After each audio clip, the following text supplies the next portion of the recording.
This is lab 10 on the dog specimen.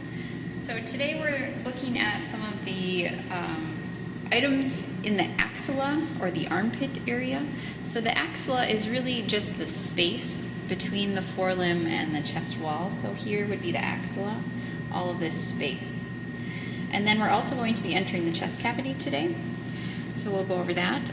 Before we do that, I want to just point out the lateral thoracic artery, vein, and nerve are all right here. So you're going to cut your pectoral muscles. So just like you did on the other side, right along the sternum, you're going to cut and then fold those back and open up that axilla so that you can get in there to see some of this stuff. And then just use your little scissors and just bluntly dissect and find those. So these are lateral thoracic artery, vein, and nerve all right there. And then you also have your axillary lymph node. If I can just reach in here, I'll pull it out a little bit. Right here. So there's your axillary lymph node. And the lateral thoracic artery tends to run right by that lymph node. So axillary lymph node right there. Okay. Then we're going to show you how to open the chest cavity. And so here on the right side, I've already done it, and on the left side I'm going to do it on the video so you have an idea of how this is done. So you reflect some of your abdominals. So you're going to cut through rectus abdominis and then reflect that back. And then you're going to cut through some of your external abdominal oblique. I just cut through a little part of it. It tells you to reflect the whole thing, but I don't think that's necessary, so I just reflect the part that's on the rib cage. And you also are going to have to reflect your latissimus dorsi here a little bit, just enough to get it so you can open this chest wall. So then you're going to take a pair of pruners that look like this. We have several pairs available in lab. And you're going to take the pruners and you put them in at the end of the sternum, and you're going to cut from the end of the sternum all the way up through the first rib. So we'll show you that on the other side.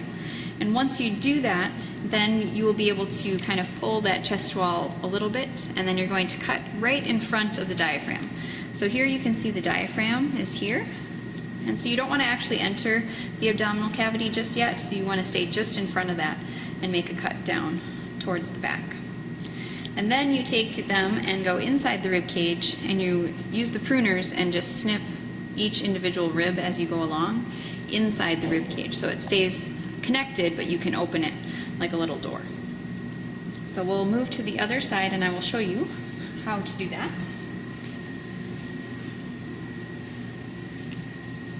So here on the left side we reflected the rectus abdominis, and you've already reflected all of your other muscles, so that's helpful. I'm just going to tip the dog up just a little bit. So I tend to go a little bit further than the book says away from the sternum, and I go about 2 centimeters or so, but I usually look for this cranial epigastric artery, which is this little guy right here, and I go just to the side of that. So then you're going to cut all the way up to the first rib.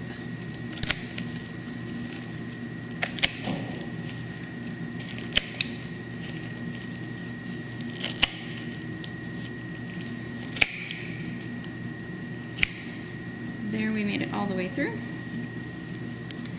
Then you'll kind of peel this open a little bit, and if you see this muscle right there that's still attached, this is the transversus thoracis, and you'll end up actually having to cut through that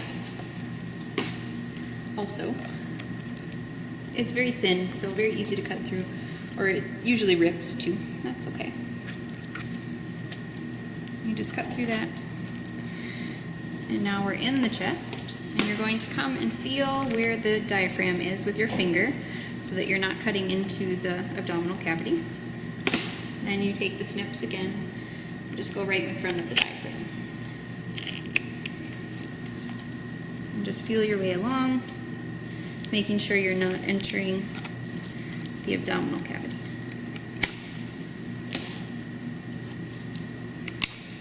And you'll have a lot of that happen. A lot of fluid will come out, and it's a little bit of a messy lab.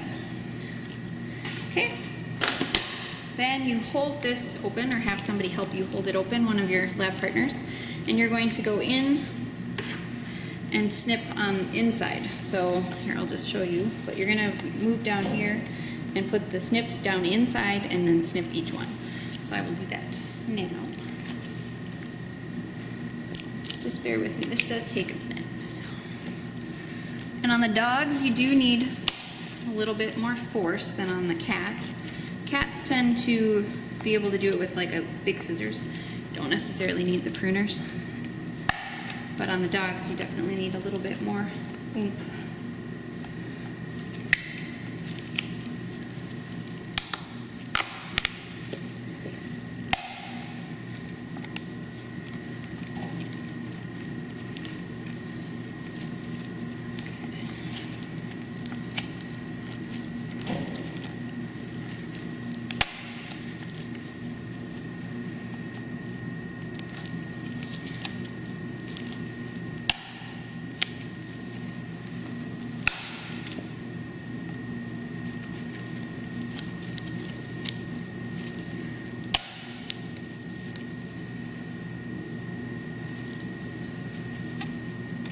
Getting there. So as you can see, I have a little hole in my glove there. That happens on the ribs, so just be careful. They can be really sharp when you cut them. So, thankfully it's just my glove, not my finger. Let's see, am I through the first rib? I think so. Okay. So then you just flap it open like that, and then you'll be able to see inside the thoracic cavity. So now we'll point out a few of the structures on your list. We'll go on the other side where I have it a little more open and prepped. And we have that internal thoracic artery. So I like to start with the internal thoracic artery, and it gives off the cranial epigastric that we saw coming out underneath the sternum here. So this is actually cranial epigastric at this point, but it actually comes from internal thoracic. So this is a name change on the artery. So you begin with internal thoracic, going right under the sternum, and then once you reach the end of the sternum and it comes out of the chest, then it's cranial epigastric. And then cranial epigastric runs along the deep face of rectus abdominis. And then it also gives off a cranial superficial epigastric. So if you see this little branch here, that will come out and supply some of the mammae and other superficial structures. So this is cranial superficial epigastric. This is cranial epigastric. And that comes from internal thoracic, inside the chest. All right. So now we're going to look at some of the pleura inside the chest cavity, which is just the serous membrane linings of everything. So this should be pretty easy. You have pulmonary or visceral pleura, which is basically the shiny part you see covering the lungs themselves. And then you're going to have the parietal pleura, which parietal meaning wall. So it's everything else basically. So you're covering the wall here. This is actually costal parietal pleura because it's on the ribs, so costal. And then diaphragmatic parietal pleura would be covering the diaphragm. So that's there. And then you also have mediastinal pleura. So mediastinum is all of this area here. So this is mediastinum, and it contains the heart and some of the great vessels and thymus and trachea and all those things that are running on the midline. So that's all in the mediastinum. So mediastinal pleura, and then the mediastinal pleura also is the pericardial mediastinal pleura, is a specific part of that pleura. So that is surrounding the heart, so mediastinal pericardial pleura. And then you have the plica vena cava. So that vena cava is here, elevated by my fingers, and plica vena cava is this loose part of connective tissue here, this pleura surrounding that vena cava. So that's plica vena cava. Okay. Then I believe we just have to look at the thymus. So in this dog, this thymus is this brownish dark brown tissue. There may be a lot of it, there may be a little of it, there may be none of it. Depending on the age of your dog, you may have some, you may not have any at all, but this is all thymus right here. This brown lobulated looking tissue is thymus.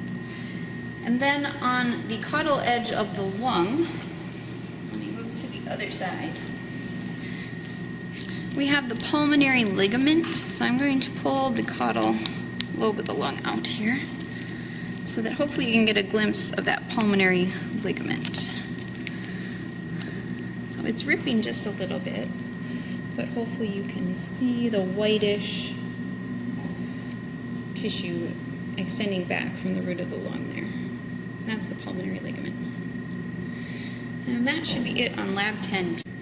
A few extra terms for Lab 10. On the inside of the chest wall, at the caudal aspect of each rib, you're looking for the intercostal nerves, so that's the white part here, so intercostal nerve. And that'll be at the caudal edge of each rib. And then you also have the intercostal artery and vein here. And the arteries, you have dorsal intercostal artery, which is going to be up towards the dorsal part, so towards the back. And then you have ventral, which will be the ventral aspect. It's a regional term because they anastomose, and there's not actually separate pieces. It all is continuous with each other. So dorsal towards the dorsal part, and ventral towards the ventral part. And those are intercostal artery and intercostal nerve.